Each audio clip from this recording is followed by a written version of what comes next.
The date is December 10th, nighttime. There I am, hunched over my graphics tablet, expelling the freaking brain rot from my last otome game via fan art that'll probably never see the light of day outside of my friends' DMs. And then it hits me. Oh my god, it's out. I run to open up the eShop and there it is. It actually wasn't. I had to wait like probably 30 more minutes, but I eventually get it downloaded and begin to play the demo for Rikopitsu's upcoming game, Unlogical. In Unlogical, we follow Kana Suzuna, a uni student and one half of the freelance music duo Latria. She kinda looks like the personification of TikTok circa 2020 with the humor from Vine circa 2014. So in other words, she's a hella Gen Z. Like, girl, go talk to a college girl right now and she'll probably sound a lot like Kana. It's business as usual for Kana, except she's currently facing crazy creative constipation writing lyrics for a song. That's when she passes the baton to her bestie and partner in crime, Dan Nagamori, the other half of Latria.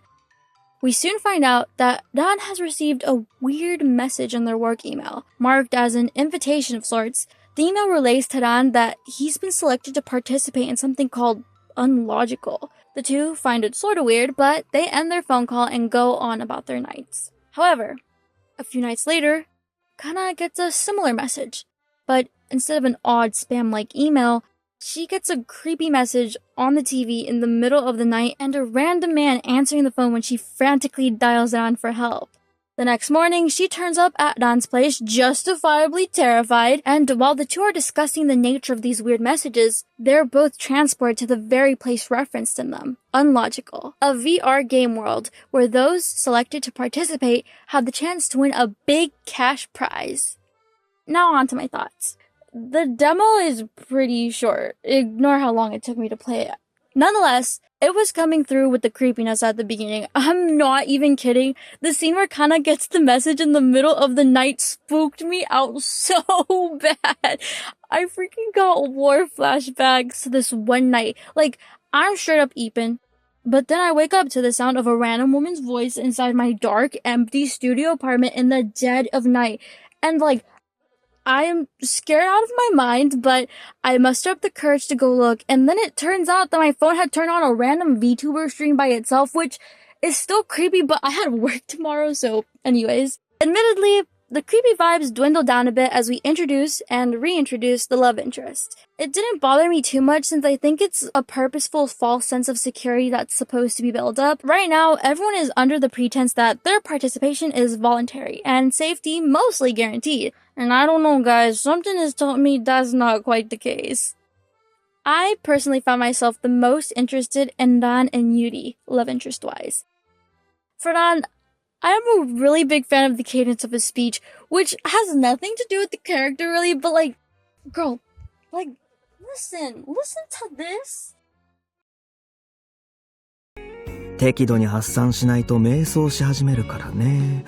もっと頼ってくんないと、俺だって寂しいし。I really like it.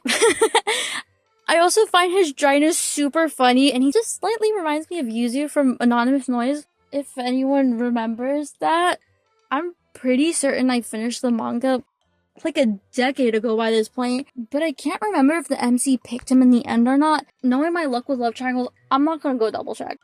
Anyhow, for Yuri, I'm just gonna admit it's mostly just me being shallow. But I am fond of the spunky type, which it's safe to say he is very much that. I'm still sitting at a base interest really in regards to the others. Understandably, we only get the sneakest of peeks for everyone because, like, it's a demo.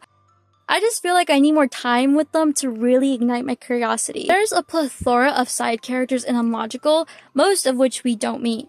Some that we do are the Apprentice Angels.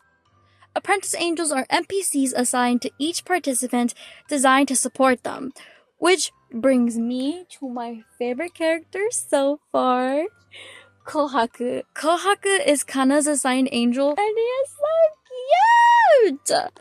He's this foul-mouthed little chihuahua character who also secretly loves cute pink frilly things. Like, the cat boy, please. I just want to grab him and put him in my mouth. I've had my eye on Unlogical since its initial announcement last year. did take me a minute to play through it, but I think the demo did well enough in maintaining my interest, and I can't wait to go back to the game soon. Are you, dear viewer, interested in Unlogical? Or maybe you don't even know what it is and you just clicked on this video because of the thumbnail. Let me know! Without further ado, bye bye!